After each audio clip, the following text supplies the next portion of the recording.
We are at Mr. Fall's Meadows, which we scythe annually on behalf of our regional government, in order to keep the biodiversity on these beautiful and rare meadows.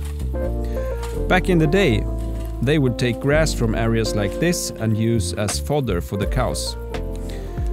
This meadow has been cut for hundreds of years in a row, so there are a lot of natural values here that we are working to preserve. There are also a lot of scattered bushes, and if you just let them be and don't maintain them, they will grow and expand more and more each year. When the branches start to hanging out like this, it makes it difficult to cut the grass all the way into the stems. And if you're not doing that, then small saplings can start to germinate in the shade of the branches, meaning there will be new stems and suddenly the bush has expanded even more.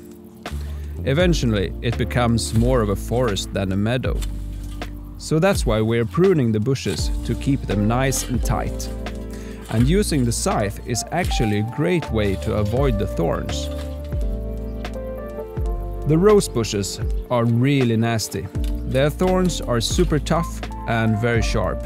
If you are using secateurs or hedge shears to prune them, it's very hard to reach all the way into the stems without hurting yourself on the thorns. So, for that reason, the scythe is actually a great tool to use, because you can reach into the stems and clear up a bit, and then you can go in with a saw afterwards if you need to. The rosebush actually has really hard wood as well, and when cutting wooden things with a scythe, you always need to make sure that you are not hitting the branch head on at a 90-degree angle. You are not chopping the branches off with a scythe. You need to cut it in an angle so that the blade is about 45-degree angle relative to the stem or branch. And you need to use a cutting motion so that the cutting edge is gliding along the stem from the middle of the blade to the base, because that's where the blade is most stable. It can be a bit tricky to find that angle in a bush with a scythe, but you just have to keep trying and experiment until you get it right. Another tricky thing with rose bushes is that the branches are often hanging out in an arc, and they are quite springy. So if you're trying to cut a branch further out, they will spring back and bounce around. There is no resistance like on a sturdier stem or straight and stiff branch on a tree.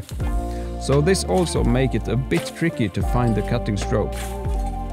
When we are done pruning, we burn the cut branches in fire. Sometimes we make the fire on bushy area, and that way we return the bush to the meadow in a natural cycle.